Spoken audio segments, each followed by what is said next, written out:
ये इस बचपन में ही इतने बूढ़े हो गए कि इनको सिर्फ ये फिक्र है कि कमाना कैसे है, खाना कैसे आना है, कपड़ा कैसे होना है। मोहम्मद यूसुफ भाई के साथ एक हादसा पेश आया और उसके बाद उनकी ज़िंदगी कुछ डगमगा सी गई और उसके लिए उन्होंने अपनी बीमारी, अपनी परेशानियाँ, उसके लिए उन्होंने किसी से कर्ज़ लिया और अब कर्ज़दार जो है उन्हें बहुत तंग कर रहा है और कह रहे हैं कि कर्ज़ वापस करो, धमकियाँ दे रहा है।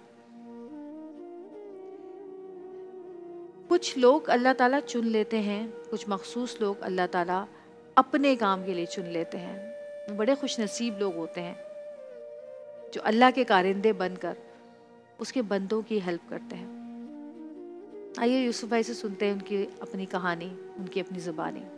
अस्सलाम वालेकुम यूसुफ भाई। वालेकुम सलाम। क्या हुआ था आपके साथ? मैं बच्चे की मेडिसिन लेने जा रहा था जी। गटर खुला हुआ था तो उससे टकरा के ना मैन होल से गिरा हूँ, बाइक वाले ने मारा। गटर से टकरा के आप गिर गए? जी। अंदर गिरे थे, बाहर ही गिरे थे? बाहर गिरा था, बाइक वाला ने मारा मुझे। बाइक टकरा गई आपसे? जी, से हड्डी टूट गई मेरी। कहाँ की हड्डी थी आपकी? गोले की। कूल्हे की हड्डी टूटी। फिर उसके बाद? माजूर हो गया हूँ बिल्कुल। तो इलाज नहीं हुआ आपका? इलाज हुआ, बहुत कर्जदार हो गया हूँ, पूरा सही तरह से इलाज नहीं हो सका अभी। सही नहीं हुआ? ठीक से इलाज नहीं हुआ? नहीं। और फिर आपने किसी से उधार लिया पैसा? जी, उधार लेके चलाया था। घर का खर्चा? क्योंकि बच्चे तो बहुत छोटे हैं, वो तो कुछ कर नहीं सकते। बच्चा मेरा जूस बेचता है। जूस बेचता है? हाँ, अस्पताल में मुश्किल है, खाना पूरा होता है, भूखे भी सोना पड़ता है। दिखाइएगा ज़रा यूसुफ भाई और उनका बच्चा क्या काम करते हैं, ज़रा देखते हैं।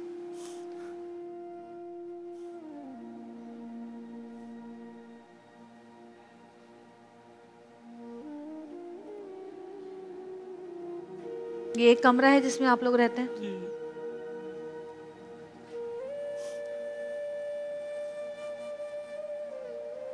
जूस बेचते हैं? जी। घर में बनाते हैं? स्लाइस वगैरह होते हैं ना, वो बेचता हूँ। स्लाइस वगैरह होते हैं ना, स्लाइस पानी वगैरह। मैंने आप कुछ कहेंगी? अस्सलाम वालेकुम। वालेकुम सलाम। जी, बस यही कहूँगी कि जब हादसा हुआ इनके साथ तो ऐसा लग रहा था कि सब कुछ ख़त्म हो गया है। मतलब नहीं, कुछ भी ख़त्म नहीं हुआ। कुछ ख़त्म ख़त्म नहीं हुआ। बहन, आपके 4 बच्चे हैं माशाल्लाह, इनकी लाइफ है, अभी इन्होंने अपनी ज़िंदगी बनानी है, पढ़ना है, लिखना है। एक कॉलर हमारे साथ मौजूद है, हम जरा कॉलर से बात करते हैं। हेलो, अस्सलाम वालेकुम। हेलो, अस्सलाम वालेकुम। जी, कौन बात कर रहे हैं? वालेकुम सलाम। जी भाई, कौन बात कर रहे हैं? अजीम बात कर रहा हूँ लाहौर से। जी अजीम साहब। जी, मैं क्या हाल चाल है जगह मैम, ठीक है आप? अल्हम्दुलिल्लाह, आप बताएं आप कैसे हैं? मैं भी ठीक।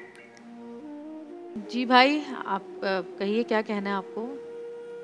मैं इनकी मदद करना चाहता हूँ। जी जी बिल्कुल करें, शौक से करें। मुझे आप इनका अकाउंट नंबर बता दें, मैं इनके अकाउंट में 10,000 सेंड कर दूँगा। कितने? 10,000। 10,000 रुपये। अल्लाह पाक आपके ये 10,000 रुपये आपको सारी ज़िंदगी 7 गुना करके देता रहे, आमीन सुम आमीन, और 70 गुना करके देता रहे रमज़ान में, आमीन सुम आमीन। इनके कोई कॉन्टैक्ट नंबर या कुछ चल रहा है स्क्रीन पर तो मुझे बता दीजिए, ताकि जो लोग अब कॉल्स करने वाले हैं उनको भी पता होना चाहिए कि किस तरह से इनकी हेल्प करनी चाहिए। जी अच्छा, नंबर इनका चल रहा है स्क्रीन पर, आप लोग देख सकते हैं। जी बहन, अभी तो आप लोग आकर बैठे नहीं हैं और देखें अल्लाह ताला ने अपने बंदों के दिल में रहम डालना शुरू कर दिया है। आप क्यों इतनी नाउम्मीद हैं? आपने ये कैसे कहा कि सब कुछ ख़त्म हो गया? एक सहारा थे, जैसे कि हम लोग साथ काम कर लेते थे, ये घर की छोटी छोटी ख्वाहिशें पूरी कर लेते थे। लेकिन अब जब एक्सीडेंट हुआ तो मैं अकेले कमरे में रोती थी, बंद करके अपने आप, कि बच्चे ना देख लें। बस अल्लाह से फरियाद करती थी कि अल्लाह ऐसा हो जाए कि खड़े हो जाएं। लेकिन किसी ने हेल्प नहीं की, यकीन करें। घर के अफराद जो थे उन्होंने हेल्प नहीं की। खाना पकाने में थोड़ी प्रॉब्लम होती थी, किचन नहीं था, सेपरेट किचन नहीं था, लेकिन सब ने मना कर दिया। लेकिन अल्लाह की ज़ात से हमने उम्मीद लगाई और फिर इनकी अपनी मेहनतें, इनकी दुआएं, इनकी बहुत ज़्यादा अखलाक इनका अच्छा था तो दुआएं काम आई। लेकिन हमने बहुत कठिन वक्त गुजारा है, कि गुजार रहे हैं। एक कमरा है, प्लास्टर नहीं है उसमें, और किचन भी नहीं है हमारा, वॉशरूम भी अभी ऐसे ही बनाया है समझो। बच्चे बहुत सब्र करते हैं, सब्र करने वाले हैं। लेकिन इसके बारे में बहुत होता था कि ये रोता था, कहता था वो वाला बच्चा पढ़ने जा रहा है, मुझे भी जाना है। कहाँ? जैसे स्कूल जाता था बच्चा ना, तो अब स्कूल नहीं जाते बच्चे? नहीं, ये नहीं जाते, ये जाते थे, लेकिन ना इनके साथ ऐसा हादसा हुआ तो स्कूल के बजाय इनके हाथ में बैग के बजाय ठेला था, ठेला होता था इनके हाथ में। तो अभी परसों भी बहुत रो रहे थे। इनका नाम उमर है? जी उमर है। उमर से बात कर सकती हूँ? अस्सलाम वालेकुम। वालेकुम। जी उमर, जी मुझे पढ़ने का शौक़ है, मगर अब्बू के साथ मैं जाता हूँ स्कूल। अब्बू के साथ जाना पड़ता है? जी, मुझे पढ़ने का शौक़ है, तो हमारे अब्बू पढ़ाई अफोर्ड नहीं कर सकते। ठेला लेके जाते हैं हम लोग धूप में, थोड़े बहुत पैसे मिलते हैं, उसमें खाना खा लेते हैं।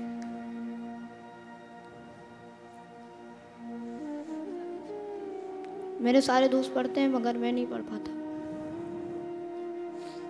इस उम्र के बच्चे बेफिक्री से स्कूल जाते हैं, खेलते हैं, कूदते हैं। उनकी अगर कोई फिक्र होती है तो बस यही होती है कि एग्ज़ाम होने वाले हैं, टेस्ट होने वाले हैं, ट्यूशन जाना है, पढ़ना है। मगर ये बच्चे ये इस बचपन में ही इतने बूढ़े हो गए कि इनको सिर्फ ये फिक्र है कि कमाना कैसे है, खाना कैसे आना है, कपड़ा कैसे होना है।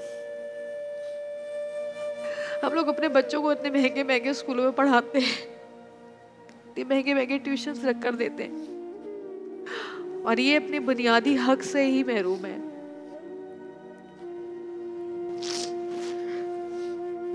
और न जाने ऐसे कितने घर हैं और कितने बच्चे हैं हमारे आसपास जिनका हमें पता भी नहीं है।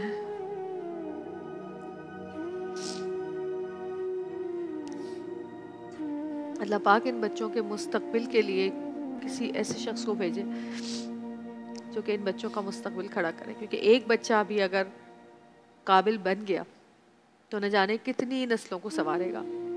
और इस तकलीफ से निकले हुए बच्चे जब किसी काबिल बनते हैं तो अपने आस पास ऐसे तमाम लोगों का ख्याल रखते हैं जिनमें उनको अपनी झलक नज़र आती है, जिनमें उनको अपना बचपन, अपना बुरा वक्त नज़र आता है। वो इसी तरह आसानियाँ और नेमतें बांटते हैं अल्लाह की। है ना, आपके लिए आदम जी लाइफ इंश्योरेंस की तरफ से भी 25,000 रुपये है। ये छोटी सी काविश है आदम जी लाइफ इंश्योरेंस की जानिब से, जो यकीन रखता है कि नेकी बांटना ही असल कामयाबी है। प्यारी नेकी को के इस खूबसूरत सिलसिले में आदम जी लाइफ इंश्योरेंस ने हमारा साथ दिया है और आखिरी शे में ज़रूरतमंदों की मदद का हिस्सा बन रहा है, क्योंकि आदम जी लाइफ इंश्योरेंस का यकीन है कि महफूज कल और पुरएतमाद किसको दो। ये लो, एक छोटी सी ब्रेक लेंगे, ब्रेक से वापस आएंगे। नंबर स्क्रीन पर चल रहा है। आप लोगों की हेल्प की, आप लोगों के डोनेशंस की बहुत शदीद ज़रूरत है। यूसुफ भाई और इनकी फैमिली यहाँ पर मौजूद है। इतना कर दें कम से कम कि मैं तो चाहती हूँ कि इतना हो जाए कि इनको कभी किसी चीज़ की मांगने की ज़रूरत ही ना पड़े, लेकिन इतना कर दें कि इनकी ईद और ये रमज़ान का आखिरी अशरा बहुत अच्छा गुजरे।